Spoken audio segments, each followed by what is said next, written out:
5 days. Just 5 days. That's all it took for ChatGPT to hit 1 million users. I mean, to put that in perspective, it took Netflix 41 months to do the same thing. The hype around AI has been absolutely off the charts. But let's be real for a second. For most of us, using it day to day doesn't always feel that revolutionary, does it? In fact, a lot of the time, it feels more like this. You know that feeling, right? You ask Siri a simple question, and you get something totally out of left field.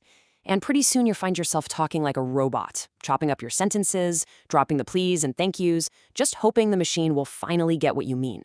That frustration, that's the huge gap between what AI promises and what it often delivers. But what if I told you that frustration isn't really the AI's fault? What if the problem is just that we don't know how to talk to it yet? Well, that's exactly what we're going to dive into today. We're going to explore the art of the prompt and figure out how to finally have a decent conversation with AI. Right, so this is the core of it, the big gap between our expectations and reality. You go online and see these mind-blowing examples. AI writing poetry, creating entire business plans, even debugging code. You expect pure genius. But then you try it yourself, and what you get back is, well, it's generic, kind of unhelpful, and sometimes just plain weird. So here's the big idea, the key takeaway for this whole thing. The problem isn't the AI, it's us. See, we're so used to barking commands at our technology.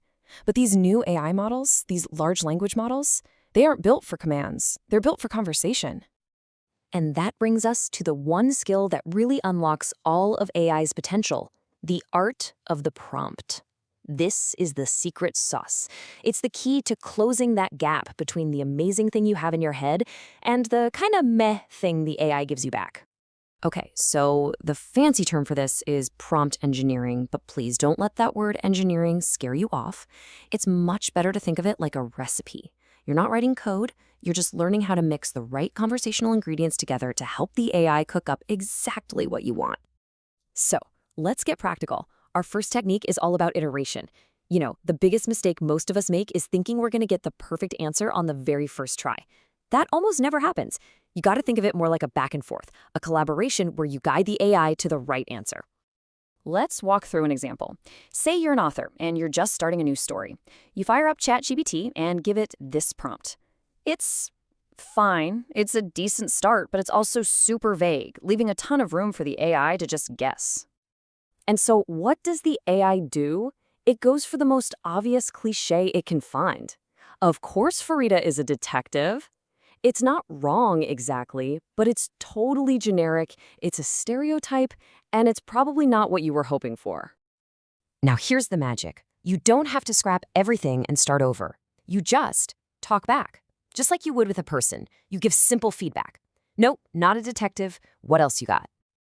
And boom, look at that. Instantly, the AI course corrects. Now it's giving you a bunch of much more interesting ideas. It's not just guessing anymore. It's actively collaborating with you based on your feedback.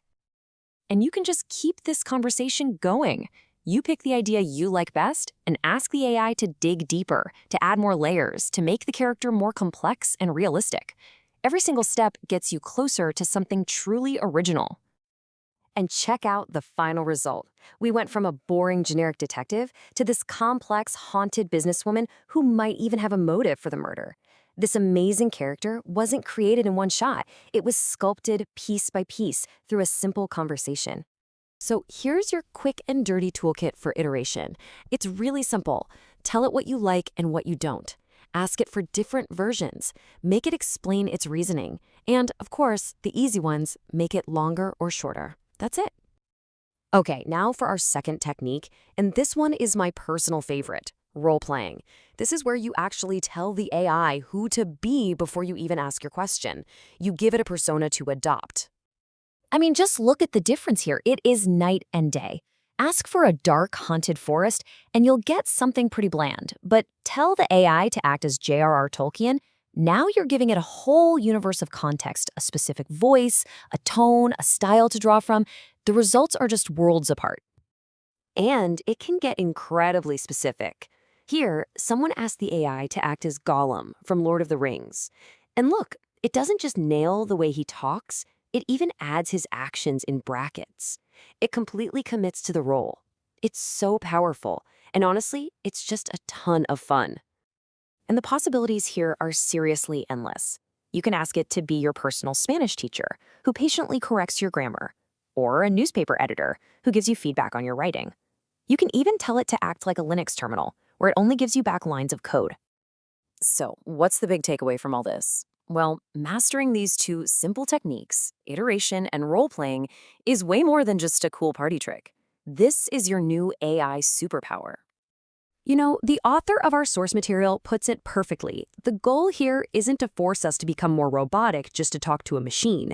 It's the opposite. It's about using these conversational tools to get what we want from the AI while still being, well, human.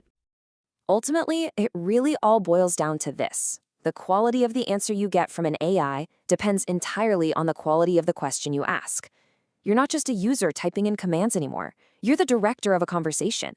So the only real question left is, what are you going to ask next?